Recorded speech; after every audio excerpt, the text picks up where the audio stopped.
Good morning, everyone. Dr. Christine Smith back for a really interesting interview for you today about the concept of sober psychedelics. We're going to be talking with the Denver Zen Den, which is a location in Denver that has started to put together connect with the depth that I think a lot of people are looking for, but not everyone is ready to try some kind of substance or plant medicine. So really it's about kind of starting to tap into our old methods of creating unique neurological spaces, because really that's kind of what a psychedelic experience is. It's something that creates an altered sense of perception or an altered state. And with these we can start to really tap into the subconscious mind and start to get some alternative ways of reaching some of these similar epiphanies that we might reach using a psychedelic state. So if anything, it's just another tool, another step along the way. Every single tool has its own medicine and its own purpose and its own role.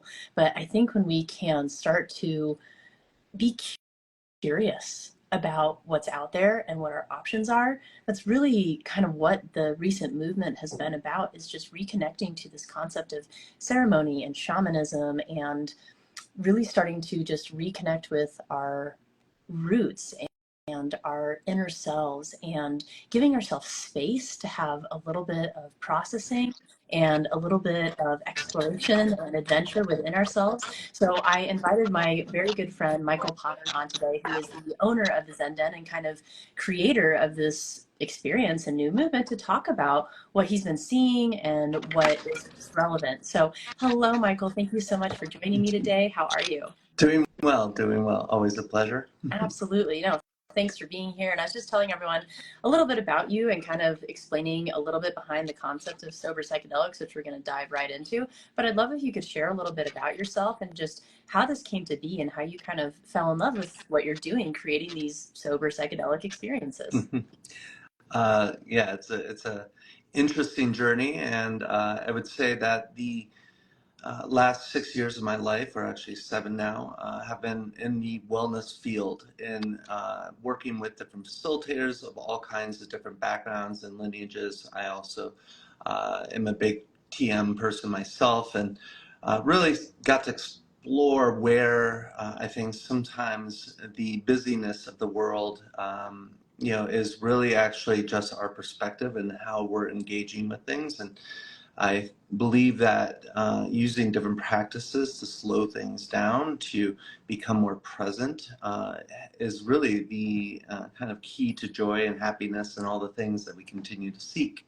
And so when I kind of got turned on to some of these technologies over the last couple of years as well, I started to see this interstitialness of where like ancient wisdom kind of meets modern technologies, and how these things aren't meant to replace anything, but they're meant to complement. And especially post 2020, there's this, I think, deeper need that we know that we need more nervous system regulation. We need more connection to others, and we need more inspiration. And having, I think, been a part of so many different practices and seeing kind of what the je ne sais quoi is of these facilitators, I felt the same thing with these technologies. And when I started to play with them together, there was more coherence. There's almost an amplifier that started to happen. And that also then was congruent to this whole psychedelic revolution that's happening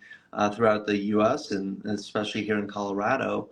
It really Michael Pollan's book, How to Change Your Mind, I think is the best kind of signal that we are looking for ways to change our mind. Maybe it's really not the medicine per se, it's this state change that we're looking for. And yeah, this brick and mortar that we have down in Denver has really been a special journey, and now we're venturing into all kinds of different pathways. Beautiful. Thank you so much for sharing just about how you got here. And I think what you said of just kind of creating space is one of the key components of all of this. And just allowing the mind reflection time, allowing the mind integration time.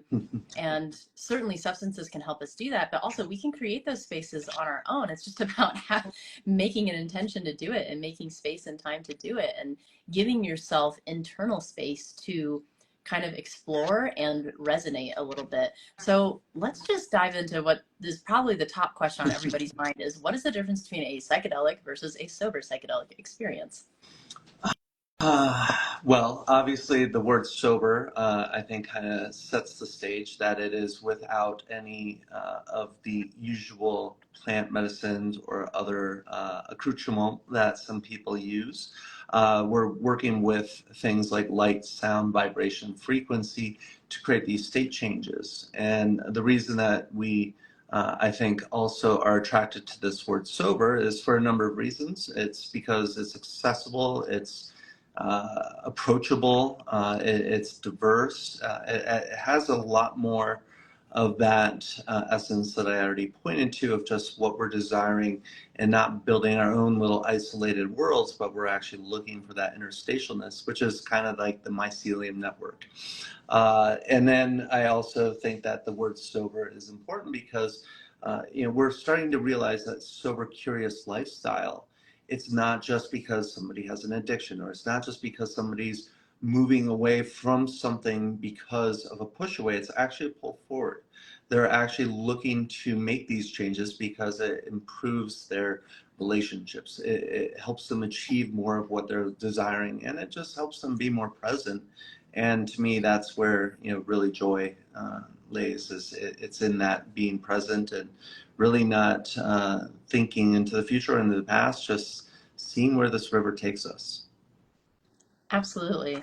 And, in all this, like when we look at the definition of psychedelic, it's kind of like I mentioned at the beginning, it's essentially an altered state of perception. And this might involve emotional amplification. It might involve changes in your thought process, or maybe even some type of visual imagery, or even like a spiritual or mystical experience. And there are ways that this has been created sober for thousands of years, like wilderness retreats and immersive retreats. So this isn't necessarily like a totally new concept, but at the same time, using technology in this way is a brand new concept. So it's kind of a really cool and novel tool for helping us to create space for these experiences. Even something like Burning Man, right? It's a new environment, it's a new way of thinking, it's a new experience.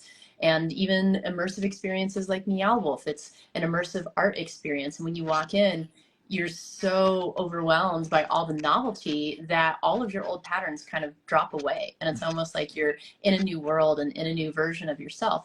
And when we can explore and play within these new versions of ourselves, this is where we create new neural patterning.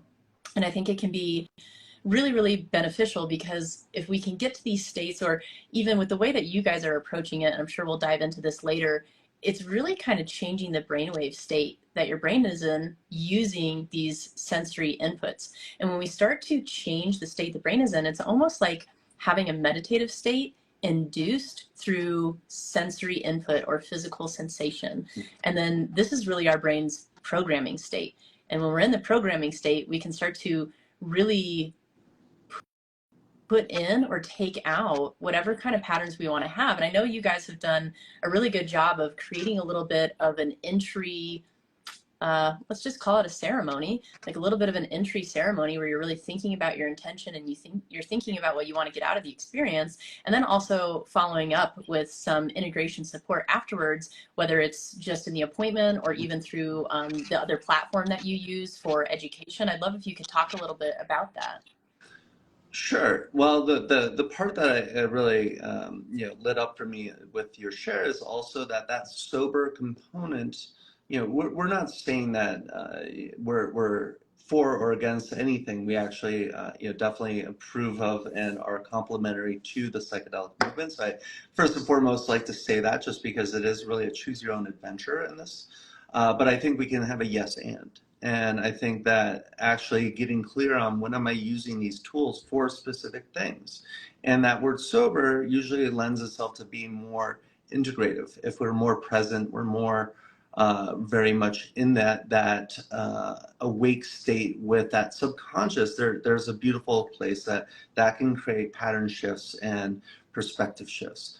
There's other times that we need to get into more of that etheric space, and that has its place. But where I get the most excited is that, this idea of sober psychedelics is approachable, and that you don't need to go travel for the transformation, that we can do these things.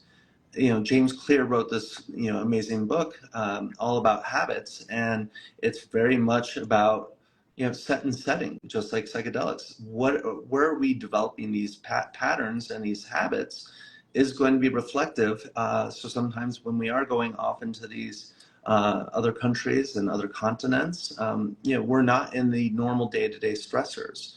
And so when we can actually make the connection that I can actually go through this, I can be resilient moving through my day-to-day, that is also part of the goal of psychedelics, is to empower that resilience.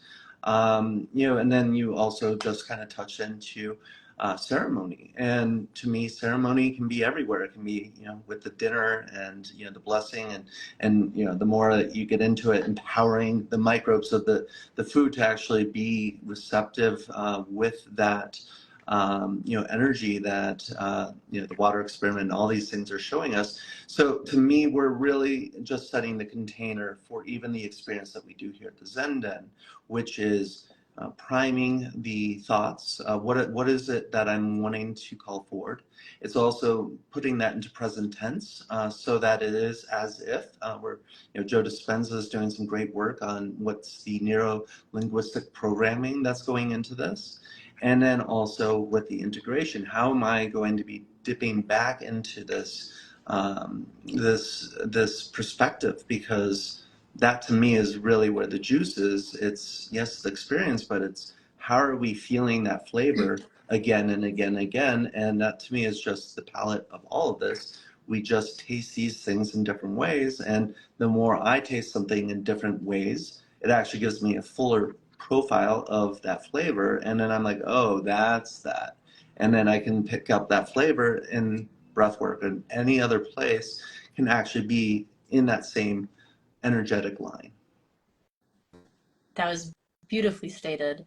And I think it's so important to realize, like, we can create these states through so many different modalities. Like, I've been to Dr. Joe Dispenza retreats. That's probably one of the most psychedelic experiences I've had. And then I've also been on wilderness retreats, and same there. I had one of my most spiritual experiences there. And I've participated in stuff with the Zen Den. And when I come in and you create that beginning of the experience with the questionnaires that you use, it helps me ask myself questions and get in touch with what I'm seeking in a completely different way than I can do by myself. Like, there's something about having someone kind of hold a sacred space for you as you're holding space for yourself and creating space for yourself, because to have someone else hold that space allows your mind to let go, because you're not worried about your safety. You're not worried about what's going on around you. You have a designated time that you've set aside to let your mind be free. And in this space, this is where we can really reach that freedom. And I know you've also been providing some support for people on a platform as well that has like other courses and things that they can participate in afterwards, and forms a bit of community. But I wanted to come back because someone had asked or made the comment that this might be really beneficial for the postpartum flux. And I'm just going to agree with that and say yes, because we've actually gotten a lot of postpartum and moms. And I know you just did like a special for Mother's Day. And I'm curious what kind of people you've had coming into the office, because I know it's been quite a variety, ranging from moms and daughters to single individuals to couples. And I believe you even had a rodeo champion. I'd love if you could just talk about that a bit. Yeah, it's been a wild journey. We were voted Denver's best sober psychedelic experience by the Denver Westward, which is a big publication here in Colorado, last month. So there's been just this, I think, recent surge of awareness and fluidity of what our narrative is, with also, again, complementing that curiosity, that Michael Pollan, the psychedelic revolution, and all these things that are happening in front of our eyes. To me, we give this really unique access point where we get a lot of parents, we get a lot of baby boomers, we got a lot of professionals now, and even a four-time world champion cowboy. Tough. Well, he's going to be coming back in soon, actually. He actually wants to bring his horse, and that's a whole different conversation. But the idea, though, is that if we can get back to wholeness, if we can get back to worthiness, if we can get back to self-love and really the best version of ourselves, I think often when we get caught up in some circle whirlpool, some circular thought, we can really get stagnant, and we can almost just be doing what we need to do to survive. And I really don't think that needs to be. I think that there's plenty of tools out there that can bring us back into our bodies, that can move through, these traumatic things that are kind of unfolding almost every day, because that's how our body's taking it. Whether it is traumatic in the way our bodies and minds are designed to be very protective, and so it is, experiencing a lot of things in certain ways until we say, hey, this actually isn't a lion attacking me. This isn't these certain things. That's the repatterning that all these methods really provide. And with the Zen 360 portal, that's a platform that we developed that really has more, kind of journal prompts, accountability, habit tracking, the things that really are just those little micro 1% a day things that actually move the needle. Because quite often we get overwhelmed by the big courses and all those things. We really need more energetic hygiene. We need to come back into our body on a regular basis, just like we do physical, just like we do nutritional, just like we do mental. Luckily now, I see energetic as that fourth pillar that then allows us to actually move through things, just like a deer or a rabbit shakes through things after they just even had a scare. We should be doing that with these little micro, undulations that life gifts us. I love that you just said energetic hygiene. I think that is a really good way to put it. And, I'm even going to, I'll counter that and I'll say neurological hygiene, because we've had some very interesting conversations. And to me, I think they're very, very similar, right? Our neurology is really the thing in our body that produces our biofield and our kind of electrical field that interacts with the world. And so if we can start to implement these practices where we get a little bit of neurological hygiene, which, let's be real, like our world is so overstimulated and we have so many expectations of us that are just at this point a little bit unreal. Like, I'm sorry, no one can answer 1,600 emails in a day. And just being realistic with what's going on in our world, or even, having a full day of work, being on all day, then driving 65, 70 miles an hour home on the highway, which we just kind of normalize. But driving 70 miles an hour is not something the human body was meant to do. And it's a state where we're in a little bit of a protective state. Like, you have to be a little bit in fight or flight just to make sure that you're being aware on the road, and realizing that we do these things all the time. So our state tends to exist in this little bit of a hyper-stimulated state. And so through this work, it's a way that we can start to help the system relax, ironically, through stimulation, but it's stimulation in a safe state. And this is a way that we can kind of start to reprogram the amygdala a bit. And I think when we do it with intention and we do it with ceremony, then it creates a whole different experience of it, because we're literally choosing the neurological pathways that we want to start to rewire. And even in true psychedelic experiences, if you look at our ancestral heritage and culture of where they truly came from, they all involve ceremony, every single one of them. So it is a ceremony of starting to commune with a side of you that's much deeper and much grander. And I think that's what a lot of people are looking for without realizing it. And if they are struggling with addiction of some kind, it's usually because they're seeking that deeper side of themselves, but they're not quite sure how to connect with it. And so when we start to implement these practices, it's a way to start to get curious about how to connect with those sides of ourselves and creating time to do that. And I know the way that you've been approaching it is really through something that we kind of refer to as sensory flooding. But I'd love if you could give your opinion on that, and then I can touch a little bit on it as well. Yeah. We just keep coming back to this, image of Renaissance. And to me, if you really step back and look at what's happening, you have contrast therapy. So saunas and cold plunges, they're, blowing up all over, in every community that I know of. You have things that are, even fasting, that's a trend that is starting to happen, where we just have this awareness of, of a full spectrum. And you have things like float tanks, which are sensory deprivation, which very much can induce a psychedelic-like experience. And that's becoming popular. It's becoming popular in hip hop and a lot of very interesting places that you never would have thought that these wellness practices would start to percolate. What we do is more, I would say, sensory flooding, and so it is that sympathetic to parasympathetic. It's I think a much more of a chocolate-covered broccoli. Like, how can we get people excited about doing something that sometimes sitting in a float tank can actually be pretty arduous. And if somebody's very active in the brain and they're just like, am I supposed to have something happen? There's so many, again, built-in monkey mind barriers or misbeliefs or whatever that is that then just shuts down the curiosity and the novelty of the experience. And so what we do is create a novel experience, which creates pretty much, your eyes are closed, the optic nerve is picking up the frequency of the light, which is, attuning to theta, alpha, gamma. We can pretty much go full spectrum with some of these things that then the brain entrains into. So then that does change, shown by EEGs and other devices, that it is doing a actual state change. Of course, technology, people do like technology. We love our wearables. And then we also have we use a vibroacoustical kind of cocktail of a bliss pod, a vest, and a couple other things that really create what I like to say is IMAX for the soul. And when you are pushing a lot of information through the computer system, which we are, and it's just what software are we putting in, we get that, those little things that are left over cellular memory. And whether that's not active in the brain, it's still in there. Issues are in the tissues. Body keeps the score. We can point to that from multiple perspectives.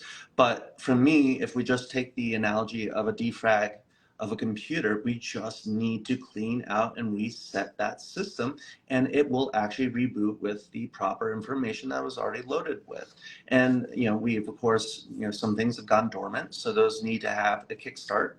Or those things just need to land in a way that people understand what they are. So that is why these things of ceremony are very important, because that's the connecting the mind and the body. So that aha is where then the shift actually happens, and then we're like, oh, okay, I've been approaching it from this different approach that maybe isn't working. And so how do we shake the snow globe and just see where that can maybe resettle in a different way without digging the things up and using the jackhammer, because to me, we don't need that. And the other part that I get excited about is that we're seeing tea ceremony and and again, sonic culture.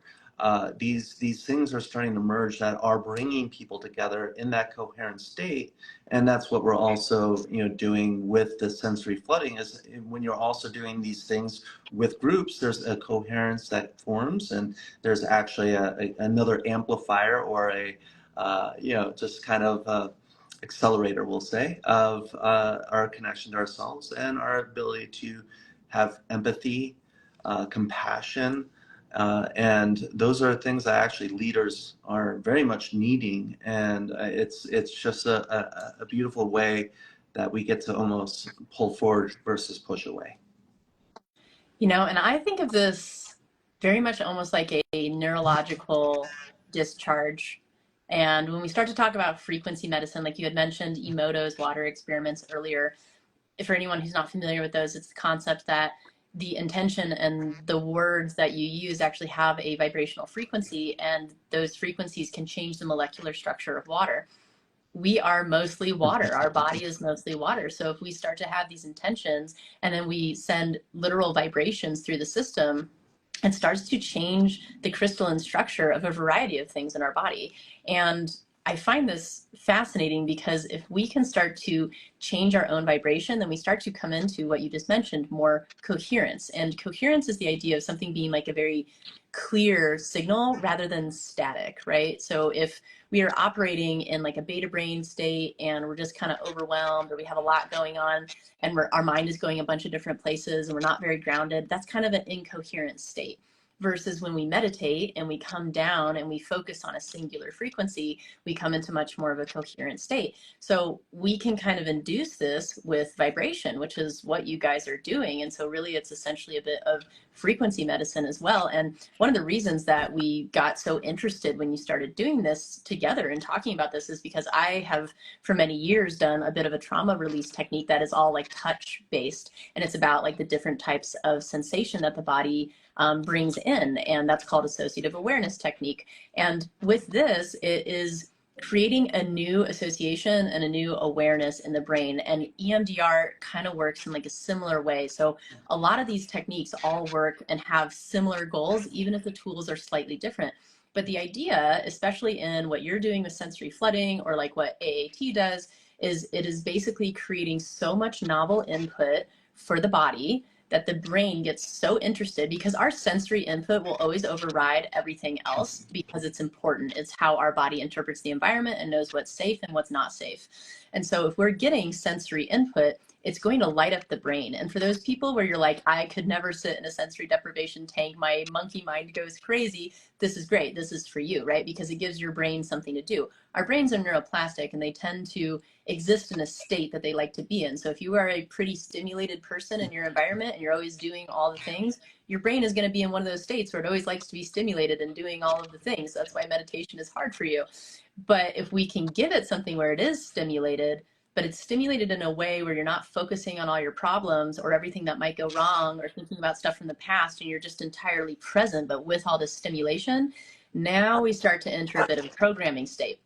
So when we get all this stimulation, it's this novel input for our brain. It's unpredictable, so our brain stays interested in it. And at this point, our neocortex can't help but start to calm down and focus more in the limbic brain and hindbrain. And this is where our amygdala lives, which is like our little filter for what's dangerous or not dangerous. And if we can stimulate the brain and stimulate the amygdala in a state that is considered safe, all of a sudden our fear center starts to reprogram itself and not be so high wired to be in a danger state. So just by doing this, we actually, it's like physical therapy for the brain. You start to reprogram the brain into a calmer state where it can interpret environmental information without flipping out at it as a dangerous response. And through this vibration, like some of the stuff that we'll also see in psychedelic experiences is people will have somatic releases where their body will twitch or shake or vibrate. And this is how our tissues release those issues that you mentioned earlier. And so it's almost like an induced sensory neurological discharge so that our system can return to a state of balance. Yes. And what I also love about this is that, you've spoken to, the component of that vibrational sound, music, these types of things. The other part that I find really interesting is that light is actually how our cells also communicate. It's not just electricity, it is actually programmed in our bodies to work with this type of information.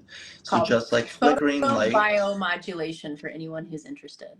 Yeah, I mean, we could go. I mean, yeah, but there's even components of that, which is, the safety, the epigenetic safety of light, meaning that a candle or a campfire or something like that has a sense of safety that's built into our DNA. There's also then, I think, the component that, I think when we can, you know, use these of light, actually the shadow is what gives the contrast, and so we do need to again have contrast. It can't just be comfort and ease the whole time. And the more that we actually celebrate that and say, wow, thank you, because that was really meaningful, meaning even just the light process itself, the shadow is what creates the magic. And so if we don't have the shadow, it would just be sitting under a light, LED light. You'd open your eyes and be like, cool, and this is just a bright light, yay. So to me, that's also just I think the subtleness, that it's not all these complex systems and I need to shift everything. It's like, no, I need to just strip things down to simplicity and knowing what is the information I'm taking into my body and what am I also choosing as my perspective. And what am I living in a vision or am I living in the felt experience? Yep. And in all of this, when we can create these states and we can actually get the body to enter more of like a calm parasympathetic state, our cells exit what's called a cellular danger response. And when we're driving on that highway where we have a whole bunch of things going on, our cells are kind of in the state where they're stiffened up, and it's a way of protecting themselves. It also means that they're not going to absorb nutrients very well. So if you've been sick and you've been having a hard time and you've been doing all the right things and you're still struggling, it might be that your nervous system is in a state where it can't actually receive the therapies that you're doing. So sometimes if we can just get the nervous system to open up a little bit, all of a sudden everything else that you've been trying to do lands. And so it can be a really cool portal of entry into helping other things work more effectively.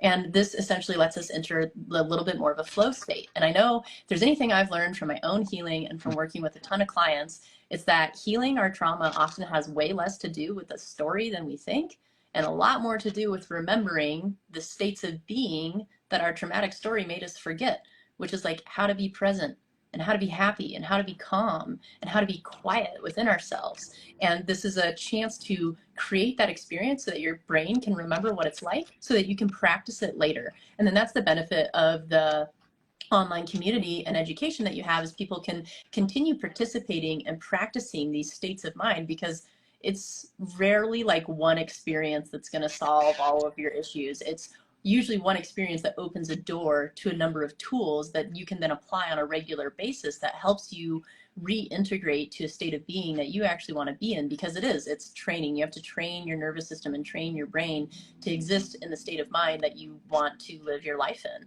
And I know, like, out of all of this, it also kind of creates this backing out effect and view of our life and our perceptions. And this can often be called the overview effect, which I know you love talking about. So can you tell everyone a little bit about how you perceive the overview effect?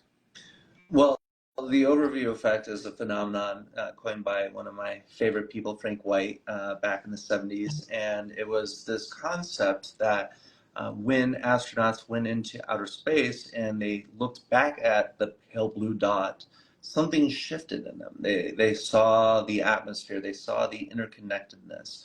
And that remembrance, I think, shifts the way that we even engage with anything. So Doctors Without Borders, Earth Day, all those things were actually started by astronauts. And I think that people are always questioning, why are we going in outer space? Yes, there's lots of different reasons and egos and things that go into it, but that perspective of life, even our weather patterns, all these things have been game changers for us to survive here on Earth.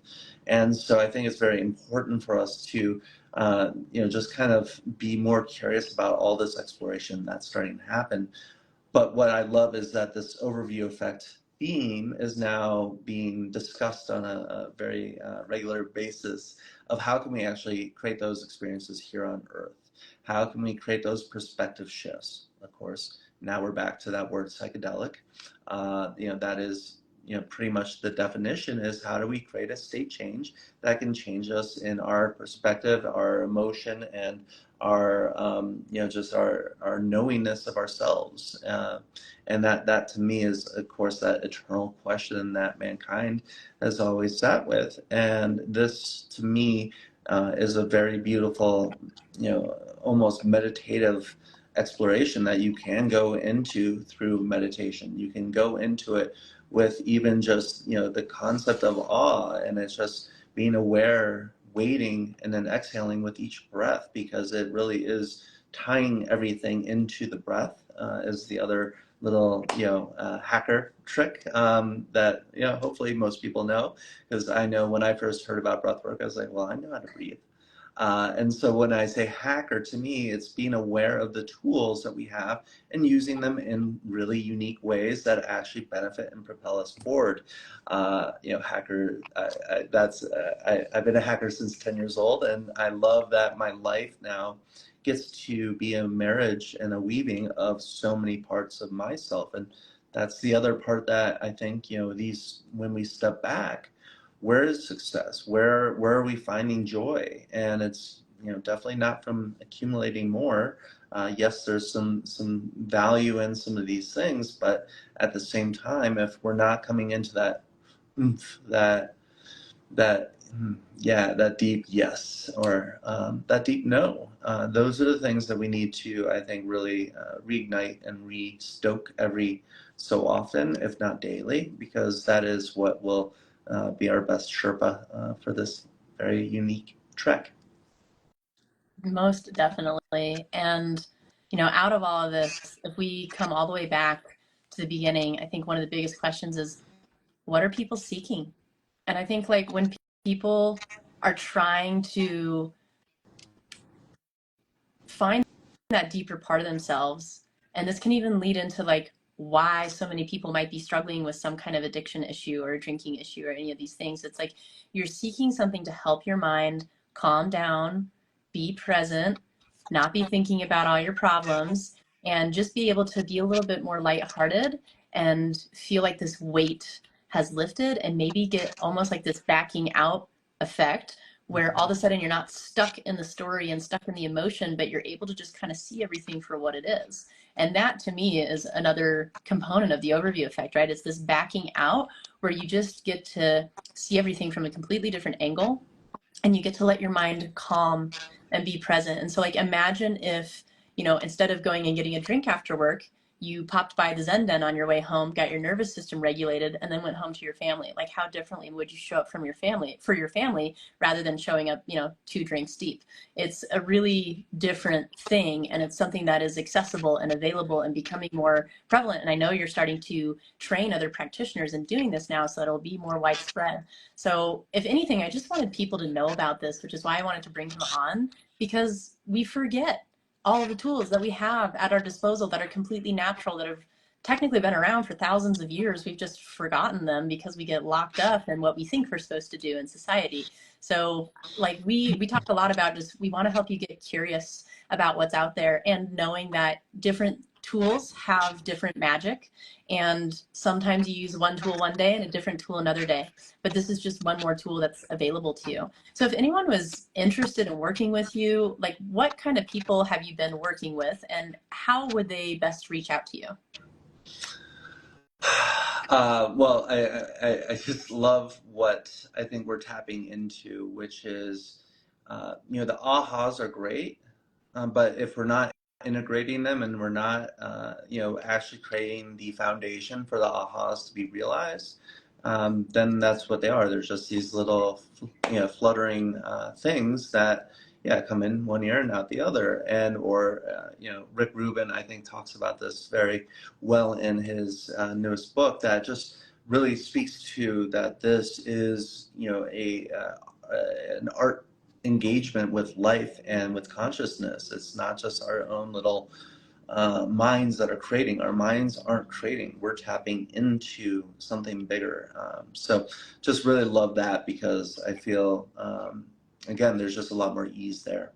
With what we're doing with the Denver Zen Den, we are creating kind of a business in a box that can complement different wellness centers, or even chiropractic offices, or massage parlors, or even therapists that we're starting to work with. They're currently bringing their clients in, but I do see these things as being great preparatory or integrative things to even the work that other people are doing, because we can come into our bodies, and that can save a therapist or a coach or whoever that amount of time, or even somebody going into a psychedelic experience. If I could drop in and cut out that 2 hours of arduous trying to get into my body, where the soul's like, wait, I've been out here, I don't even know where to go right now. You're pulling me in and I'm out here. What would that be if we were actually more embodied at the beginning? And how much more juice could we get from that experience? It's just, I'm excited to see where this can be a complement. Of course, I also am a very big advocate that this is just one access point. There are apps out there. There are other tools out there. Good, better, best, maybe, I don't know, whatever gets you across that river. But I'm very much excited, though. I think we're at this very interesting intersection where, again, art, music, technology, wellness, all these are very much intersecting at this moment. And I think this is a 20-year path at least. So if you have questions or curiosities, please reach out. You can, Michael at denverzenden.com. You can message me directly. And there's also, playlists and things that we can share. We have tools. So if you're just looking for resources, you're not in Colorado, still reach out, because I'm happy to start the conversations and plant the seeds. Beautiful. Thank you so much for taking the time to do this today and just to educate people about what's out there and what's available to them. And, as he said, if you guys just want resources, feel free to check out the website, check out the Zen 360 portal. Like, I help him create some courses on there. There's even one about how to, like a little teeny one about how to create your own fire ceremony for rebirth at any time. So we're working on things like this for you so that you can have accessibility in these small bite-sized portions, which I think is something that's needed right now when everyone has so much going on in their lives. So thanks for making the time for this. And anything else, any last messages you want to send out? The last part is just, this is all an experiment in its own way, and I think experiments can be fun and they can be exciting and inspiring. And again, it's where's the marriage of different sectors and vectors.